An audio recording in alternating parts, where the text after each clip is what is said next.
Друзья, рада вас приветствовать на моем канале. С вами Ольга Быстрова. Предлагаю вам карту дня на 20 января 2020 года. Выпадает карта Коса из колоды Ленорман. А сегодня день очень важный. Сегодня день, который связан с нашим будущим. Так как карта имеет номер 10, а десятка – это число судьбы, то могут происходить события, которые либо определяются судьбой, то есть заранее определены. Таких событий очень мало, и они очень важны для нас. Либо могут происходить события, которые стали следствием наших прошлых поступков, наших прошлых дел. Также карта говорит о том, что могут возникать ситуации неожиданно. И ситуации могут быть такие, что их трудно переварить, трудно воспринять. Также здесь у нас на картинке изображена страда, то есть когда мы убираем урожай. Очень похоже вот это поле из созревших колосьев на огонь, на пламя. То есть сегодня уходит из жизни то, что действительно уже созрело, отжило, то, что уже не пригодится нам.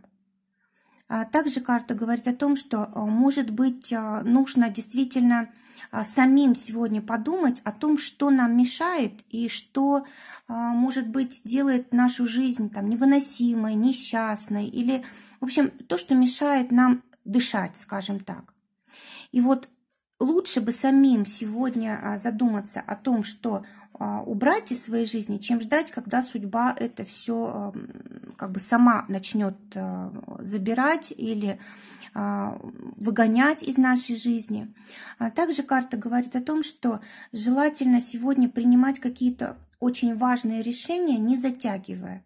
Если пришла какая-то ситуация, которую нужно решить, сразу же нужно принимать все необходимые действия, предпринимать для того, чтобы ее завершить, эту ситуацию, для того, чтобы решить вопрос.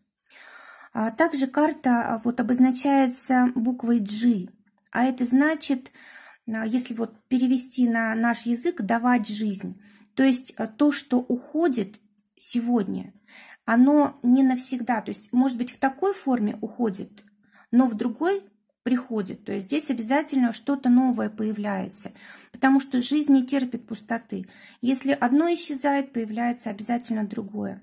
Также карта говорит о том, что нужно сегодня больше движений, нужно, может быть, заниматься физическими упражнениями или хотя бы побольше ходить.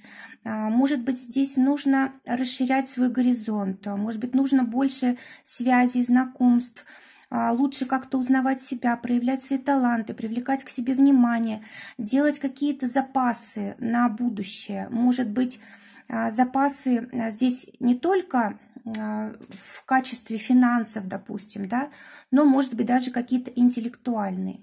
Либо, когда мы знакомимся с новыми людьми, это тоже, в принципе, создает для нас такую поддержку в будущем, да, возможности позволяет новые открывать. Для финансов очень хороший день, есть возможность действительно очень хорошо заработать. Самое главное здесь не отказываться от того, что предлагает жизнь. Друзья, желаю прекрасного дня, желаю замечательных возможностей, реагировать желаю как можно более оптимистично на все, что происходит сегодня. Друзья, всего доброго, до новых встреч!